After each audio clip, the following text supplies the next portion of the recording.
38,6.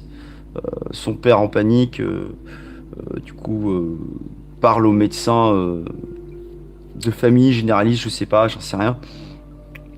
Dit que bah, c'est en gros, bah, elle est malade, mais que bon, elle a 23 ans, donc elle est dans un cadre assez spécifique qui est que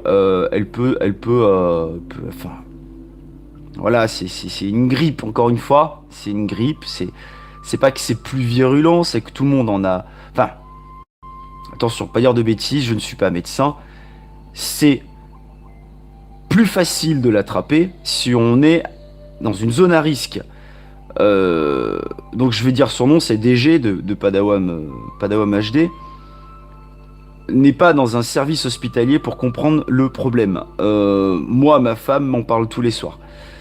C'est, je suis abasourdi de voir ce qu'il a fait. Alors je veux bien que ça part d'un concept salvateur d'aide entre nous, etc. Il a rappelé les urgences. Il a rappelé le SAMU. Du coup, il a re-eu le médecin. Je veux dire, déjà, dans un premier temps, ça ne te regarde pas. Ok? Protège-toi et protège ta famille. D'avoir mis ça en public, pour moi, c'est 20 fois pire. Attention, le coronavirus, c'est très dangereux. C'est quelque chose de très grave, ce qui est en train d'arriver sur le territoire.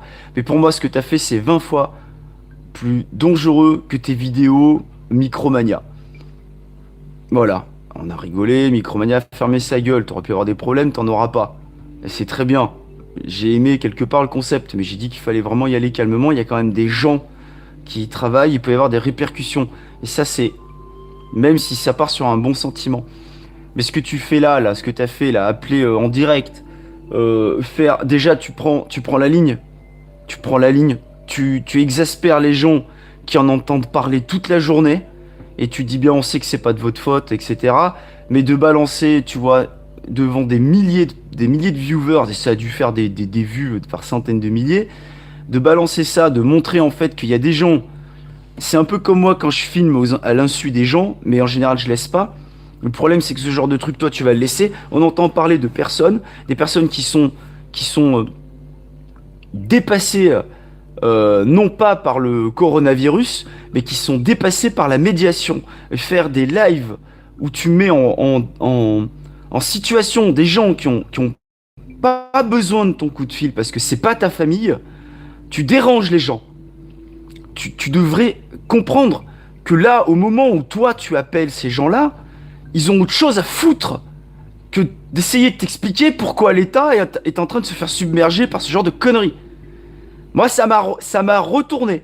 Ça m'a retourné, j'ai vu en différé de pas beaucoup, ça m'a retourné. Laisse les gens travailler, quoi. Ils te disent simplement que c'est pas des zones à risque et que du coup, bah, il y a des priorités, c'est comme ça. On n'y peut rien.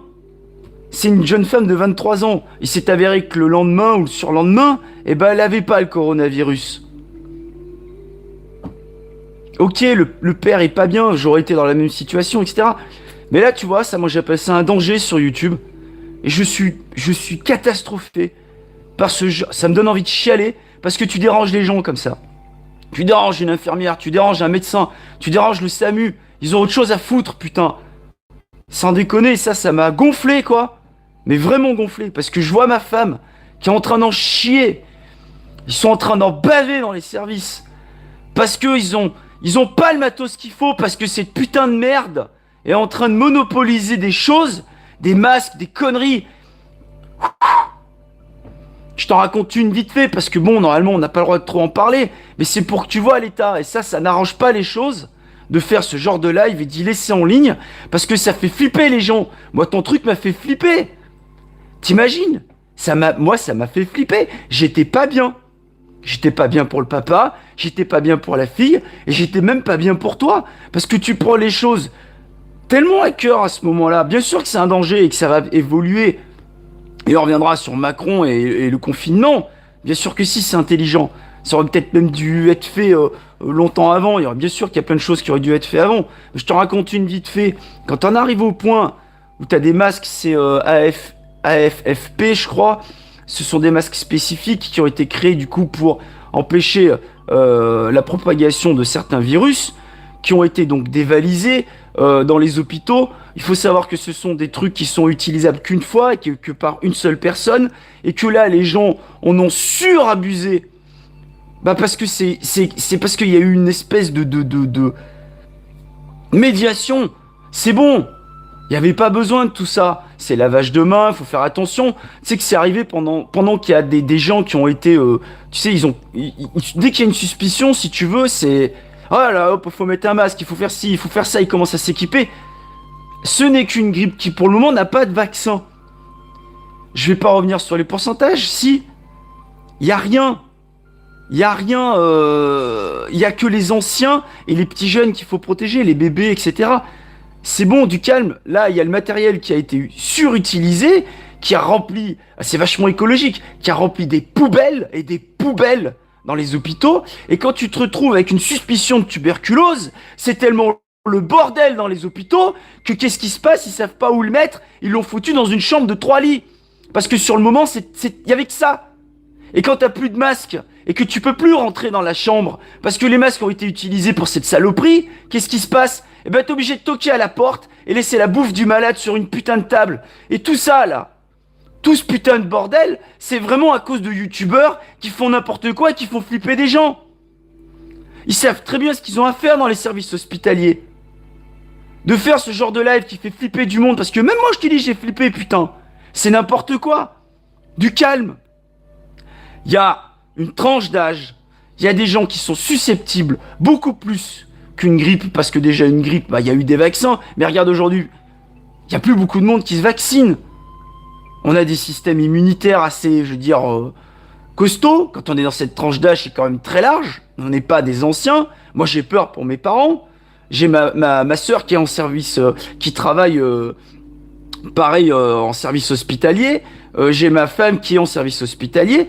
C'est devenu tellement n'importe quoi qu'il y a une surconsommation de choses qui n'avaient pas besoin. On se retrouve à avoir du grand n'importe quoi. Donc voilà, ça c'était mon premier coup de gueule. Et oui, c'est grave, mais quand même. Je vous mettrai le lien en commentaire de la chaîne Hugo Décrypte qui vous donnera les bons pourcentages et sans gueuler et sans appeler le SAMU, etc. C'est écrit, ce qu'il dit, c'est exactement ça. Il va vous donner ce qu'il faut faire simplement, c'est quelque chose de normal. Et lui, c'est pas Macron. Mais bon, on savait tous qu'il faut pas éternuer à la gueule des gens, que t'as pas à être dans la bulle de la personne qui est en face de toi. Je suis, moi, dans un commerce et j'aurais pu le choper ou j'en sais rien, ou choper une grippe. N'importe quoi, je fais attention. Je veux dire, des mecs qui puent, ça n'a pas été inventé avec le coronavirus. Et ils puent pas la bactérie saine. On est bien d'accord. C'est à nous de faire attention, c'est à nous d'avoir une hygiène de vie respectable pour pas, si on a attrapé quelque chose et même qu'on soit costaud, le filer à celui qui arrive derrière. J'ai des gens qui restent longtemps dans ma boutique. Et on va en venir au point où... qui restaient longtemps dans ma boutique.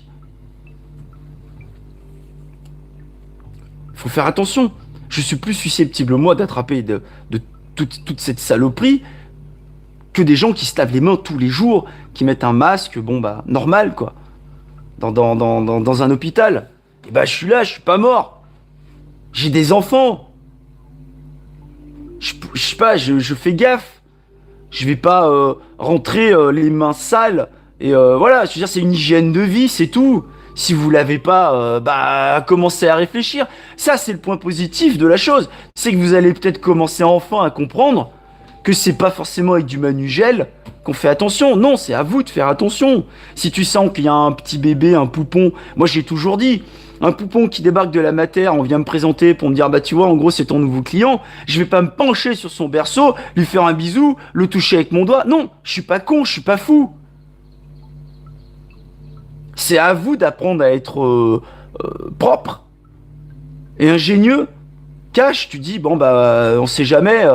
voilà, au moment où tu dis on sait jamais, t'es pas en train de dire on sait jamais j'ai le coronavirus, t'es en train de dire simplement bah voilà le bébé je vais pas m'en approcher, normal, attends il sort, je sais ce que c'est, fais gaffe aussi au niveau, ils sont plutôt vers le bas plutôt que vers le haut, donc c'est susceptible, faut faire très attention, on essaye tous, on fait tous un minimum attention, mais c'est bien, ça va régler l'hygiène de vie pour ça.